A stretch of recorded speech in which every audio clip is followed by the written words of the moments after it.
All right, guys, something very special today that I ordered, and things have come full circle.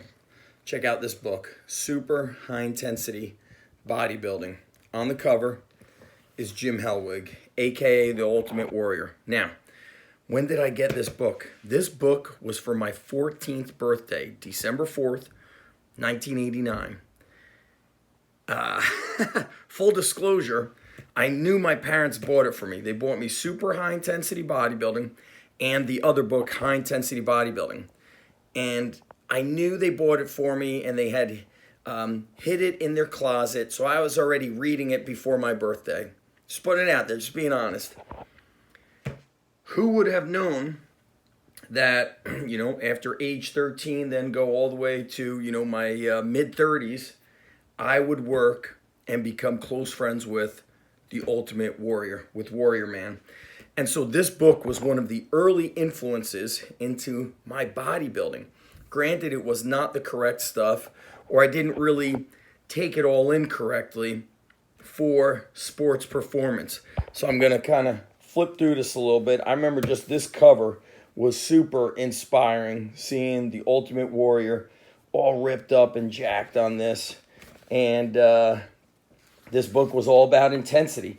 These photos of a young Casey Viator training, I remember, were very inspiring to me. Seeing him curling, I think this is 225, possibly 135, squatting heavy. It was just crazy inspiring for me. Look at this photo.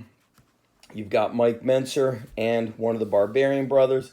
And as I always talk about, guys lifting, squatting, training in work boots, jeans, this was the norm.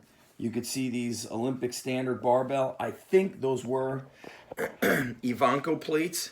And I had a conversation today with Ivan, whose father founded Ivanko. And he was talking about how the Olympic Committee, the Olympic Committee was basically saying you can't use the word Olympic. So you see a lot of forced reps here. This was highly encouraged. And so I did all of this stuff. And it really just beat the crap out of my body. Did not make me strong. It just beat me up. So not recommended. I would do these sissy squats. Okay. This is the 80s. Casey Viator, Samir Bannout, Tom Platz. I remember this Nautilus pull-up calf dip machine. Look at the size of the lats right here. Tony Pearson, Al Beckles. This is only for people who really know bodybuilding. Tim Belknap, who was actually diabetic and used insulin to his advantage for getting ripped. But this book was a big inspiration to me. Look at this. Early days, big Vic Richards, dumbbell benching with who else trains in jeans and work boots? Only those who know. Okay, the Barbarian brothers. And I remember copying stuff that Vic Richards spoke about in early days muscle and fitness. He would say that he would leg press for 2 hours or squat for 2 hours. So guess what I did at age 15? Squat for 2 hours, leg press. I would try to do 50 sets of squats, and I would try to get a training partner and see who would quit. And I think those early crazy years certainly beat up my body. I don't want to give away too much. If you really want it, guys, you got to go buy the book.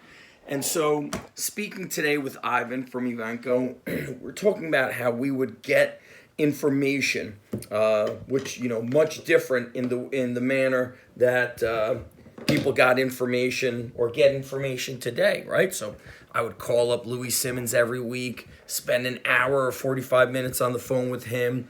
But what did I do as a kid? And I've mentioned this before. Let's prop this up. I've mentioned this before, but it depends how long you've been following me for. There were two places my parents would take me. They would take me to the bookstore, and Menlo Park Mall back then had a bookstore called B. Dalton Booksellers. They would drop me off for 3 to 4 hours. I would take all the bodybuilding books, and I would put them on the floor, and I read them from cover to cover to cover. Talk about research. I sat and read everything.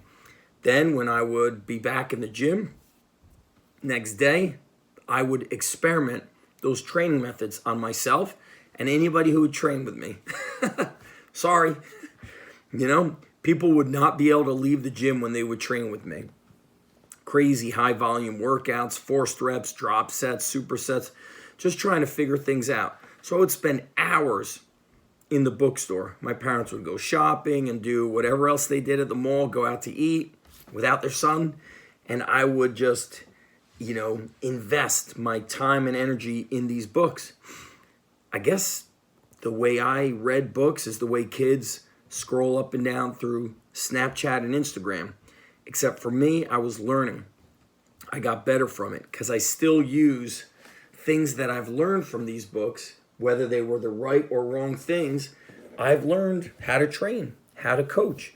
The other places, or the other place I'd get dropped off at for hours was the gym.